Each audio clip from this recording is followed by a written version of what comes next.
ချိန်အားဖြင့်ကတော့1665-1666ခုနှစ် Trinity College Cambridge တက္ကသိုလ်ရဲ့တနေရာပန်းသီးပင်အောင်မှာကျမတို့ရဲ့ဇက်လိုက်ကျော်ကြီးနျူတန်ကတော့အတွေးဆံဝင်နေပုံရပါတယ်။အဲ့ဒီအချိန်မှာပဲပန်းသီးပင်ပေါ်ကပန်းသီးတစ်လုံးကဘုတ်ဆိုပြီးတော့သူရှိမှကြွေကြပါတယ်။ငကိုကလေးကစွန်းစားခန်းဝင်နေသူပြီးသူ့ကောင်းထဲမှာအတွေးတစ်ခုကဝါခနဲ့ပြိုးကားနဲ့ပြက်ခနဲ့လက်သွားပါတယ်။အဲ့ဒီအချိန်တုန်းကအရာဝတ္ထုတွေရဲ့ motion လို့ခေါ်တဲ့ရွေ့လျားမှုကိုတိုင်းတာနိုင်သေးတဲ့အမြင့်ဆုံးနဲ့ဆိုလို့ speed တစ်ခုပဲရှိပါသေးတယ်။ speed ဆိုတာကတော့ distance over time ဆိုတဲ့အချိန်တစ်ခုအတွင်းမှာအရာဝတ္ထုတစ်ခုဟာအကွာအဝေးဘယ်လောက်ကိုရွေ့လျားပြောင်းလဲသွားလဲဆိုတဲ့ဖော်ပြနည်းတစ်ခုပဲဖြစ်ပါတယ်။ speed ဆိုတာတနည်းအားဖြင့်တော့အရာဝတ္ထုတစ်ခုရဲ့ပြင်းပြပြောင်းလဲမှု non-average rate of change ပဲဖြစ်ပါတယ်။စောကနျူတန်ကြုံတွေ့ခဲ့ရတဲ့တစ်ပင်ပေါ်ကနေမြေကြီးပေါ်ကိုပန်းသီးကြွေကြတဲ့ဖြစ်စုကိုအချိန်နဲ့အကွာအဝေးဆိုတဲ့အချက်နှစ်ခုအပေါ်မှာ graph ချကြည့်လိုက်ရင်မြေခွေး curve တစ်ခုကိုရရှိလာမှာဖြစ်ပါတယ်။အဲ့ဒီမြေခွေးရဲ့ summit initial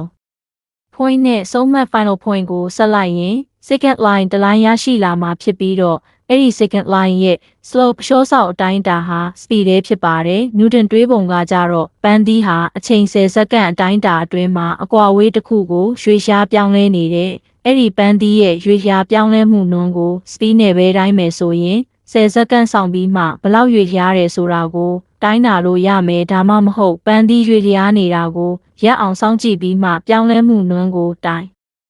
လို့ရမယ်ဆိုတာမျိုးဖြစ်နေပါတယ်နျူတန်ကအဲ့ဒါကိုမကြိုက်ဘူးပေါ့နော်သူက speed အတိုင်းတာမှာသတင်းချက်လက် information တွေအများကြီးပျောက်ဆုံးနေတယ်လို့ထင်တယ် graph မှာကြည့်ရင်ပန်းသီးပင်ပေါ်ကနေမြေကြီးပေါ်ကိုပန်းသီးရွေ့လျားပြောင်းလဲသွားတာကမြေကွေး curve pattern တစ်ခုကိုဖော်ပြနေပေမဲ့လည်း second line ရဲ့ slope ရှော့ဆောက်လေးလောက်ကိုပဲတိုင်းတာနေနိုင်လိုက်တယ်လို့ဖြစ်နေပါတယ်ဒါမဟုတ်သေးဘူးပေါ့နော်စက္ကန့်တိုင်းမှာပန်းသီးရွေ့လျားပြောင်းလဲနေတဲ့ပြောင်းလဲမှုနှုန်းရှိတယ်အဲ့ဒါကိုဘလို့တိုင်းတာလို့ရမလဲဆိုတဲ့မေးခွန်းကိုအဲ့ဒီနောက်တော့သူ့ကိုသူပြန်မေးလိုက်ပါတယ်ရာဇဝင်ထဲမှာဇီနိုဆိုတဲ့ philosopher တစ်ယောက်ရှိပါတယ်သူ့ရဲ့လက်ခဲတဲလဲဖြစ်မှုဒွေးဟတစ်ခုကနာမည်ကြီးတယ်သူတွေးတာကအရာဝတ္ထုတစ်ခုရဲ့ရွေ့လျားခြင်းဆိုတာရုပ်ပိုင်းဆိုင်ရာအားဖြင့်ပဲဖြစ်နိုင်ပြီးတော့ကိန်းဂဏန်းအားဖြင့်တော့မဖြစ်နိုင်ဘူးလို့ပြောပါတယ်ဥပမာအားဖြင့်လူတစ်ယောက်ကနယံတစ်ခုနဲ့6ပေအကွာမှာရက်နေတယ်ဆိုပါစို့ပုံမှန်အားဖြင့်အပြင်မှာတော့လူတစ်ယောက်က6ပေအကွာမှာရှိနေတဲ့နယံတစ်ခုစီကိုစုံအောင်လျှောက်သွားရင်နယံကိုထိသွား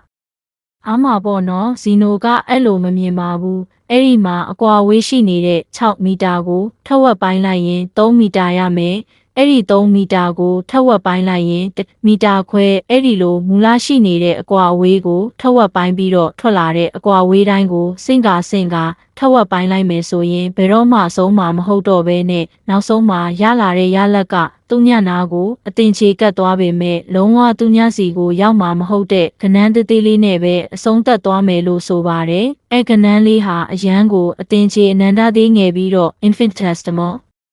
လို့ခေါ်ပါတယ်ဒါဟာဇီနိုရဲ့ paradox လို့ခေါ်ပြီးတော့နျူတန်ရဲ့တခေတ်ဆန်းမဲ့အတိုင်းအတာတွက်ချက်မှုတစ်ခုကိုဖန်တီးဖို့အတွက်တော့အရန်ကိုအကြီးအကျယ်ကြိုးရှိသွားခဲ့ပါတယ်။ရွေ့လျားပြောင်းလဲနေတဲ့အရာဝတ္ထုတိုင်းမှာစမှတ်နဲ့ဆုံးမှတ်ဆိုတာရှိပါတယ်။ရွေ့လျားပြောင်းလဲတယ်ဆိုတဲ့နေရာမှာလည်းစမှတ်ပဲရှိတယ်။ဆုံးမှတ်မရှိဘူးဆိုရင်အရာဝတ္ထုဟာအဲ့နေရာမှာပဲရွေ့လျားပြောင်းလဲခြင်းမရှိပဲရပ်နေတယ်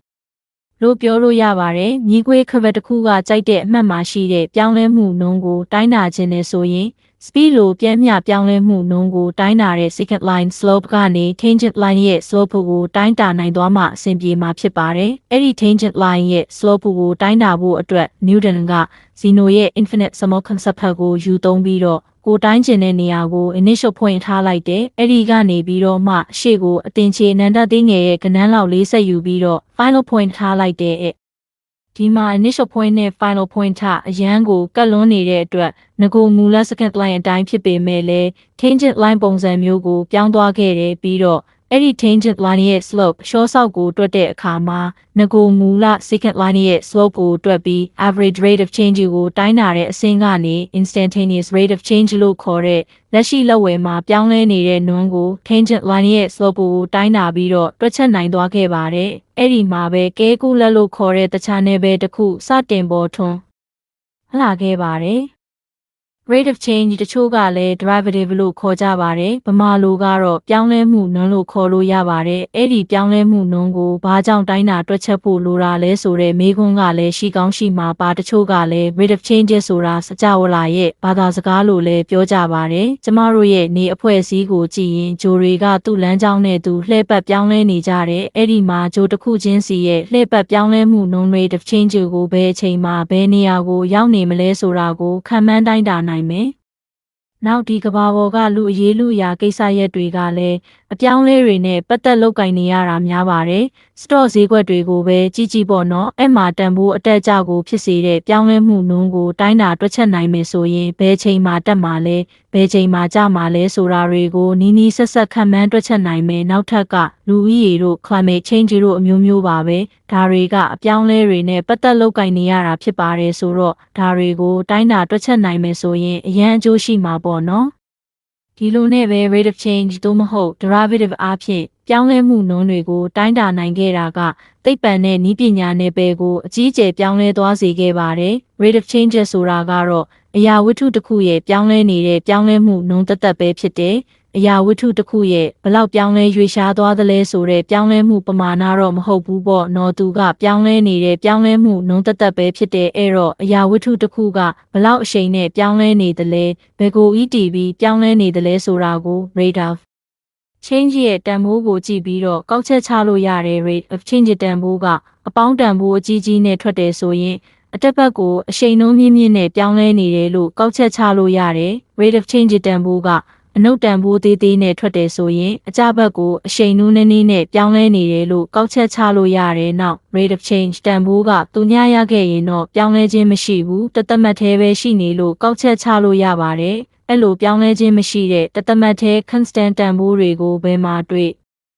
ရလဲဆိုရင် graph တစ်ခုရဲ့ hill and valley လိုနေရာမျိုးတွေဖြစ်တဲ့ graph တစ်ခုရဲ့အမြင့်ဆုံးအမှတ် maximum point နဲ့အနိမ့်ဆုံးအမှတ် minimum point တွေမှာတွေ့ရပါတယ်။အဲ့လိုပြောင်းလဲခြင်းမရှိဘဲတသက်မှတ်သေးဖြစ်နေတဲ့အမှတ်တွေကို stationary point လို့လည်းခေါ်ပါတယ်။ကဲကူလာမှာ rate of change ဆိုတဲ့ပြောင်းလဲမှုနှုန်းကိုသိရင်ဘယ်လောက်ပြောင်းလဲသွားလဲဆိုတဲ့ပြောင်းလဲမှုပမာဏကိုတွက်ချက်လို့ရပါတယ်။ပြောင်းလဲမှုနှုန်းက rate of change ဒါမှမဟုတ် derivative ဖြစ်မယ်ဆိုရင်အဲ့ဒီမြေကွေး curve ရဲ့အောက်မှာရှိတဲ့ area under the curve ကပဲ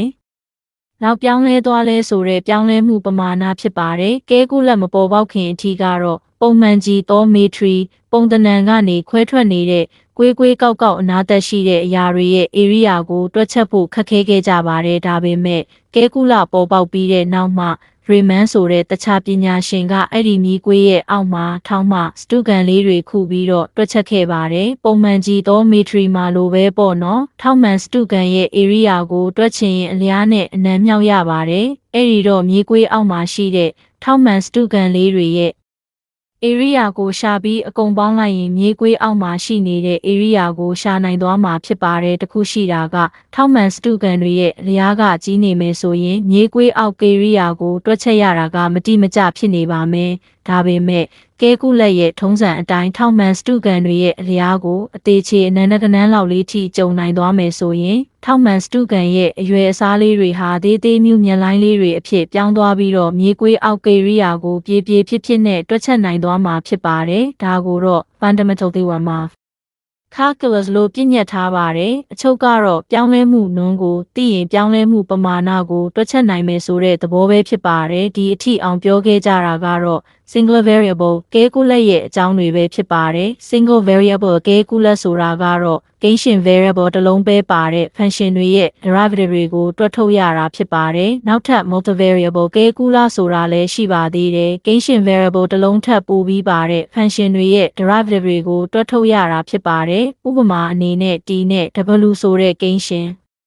နှလုံးပါတဲ့ရီး function တစ်ခုရှိတယ်ဆိုပါစို့ t ဆိုတာကတော့ temperature ဖြစ်ပြီးတော့W ဆိုတာကတော့ wind speed ပါအပူချိန်နဲ့လေတိုက်နှုန်းကိုသိရင်အထွက်နှုန်းဘယ်လောက်ထွက်မယ်ဆိုတာကိုခန့်မှန်းနိုင်မဲ့ function တစ်ခုလို့သဘောထားပါဒီ function မှာကိန်းရှင်ကနှလုံးဖြစ်နေတဲ့အတွက်ဒီ function ရဲ့ပြောင်းလဲမှုနှုန်းကိုတွက်ထုတ်ချင်ရင် multivariable ကဲကူလာပုံစံနဲ့တွက်ထုတ်ရမှာဖြစ်ပါတယ်ကိန်းရှင်တစ်လုံးပဲပါတဲ့ function တွေရဲ့ပုံသဏ္ဍာန်ဟာမြေကွေးသဏ္ဍာန်ရှိပြီးတော့ကိန်းရှင်တစ်လုံးထပ်ပိုတဲ့ function တွေရဲ့ပုံသဏ္ဍာန်ဟာမျက်နှာပြ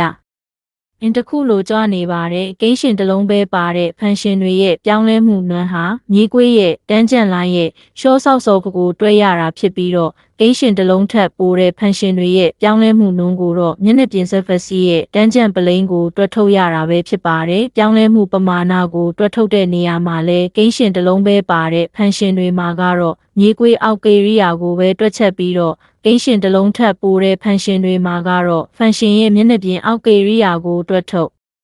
ရတာပဲဖြစ်ပါတယ်။ကဲကူလက်ကိုနယူတန်ဘယ်လိုစူးစမ်းပြီးဖန်တီးခဲ့လဲဆိုတာကိုဒီဗီဒီယိုမှာပြည့်စုံကြည့်ရှာခဲ့ကြရတာကိုနှစ်သက်လိမ့်မယ်လို့ထင်ပါတယ်။တခြားသိပ္ပံနဲ့နည်းပညာအကြောင်းအရာတွေကိုတင်ဆက်သွားမှာဖြစ်တဲ့အတွက် subscribe ပေးကြပါဦးနော်။နောက်ဗီဒီယိုတွေမှာပြန်ဆောင်ကြမယ်နော်။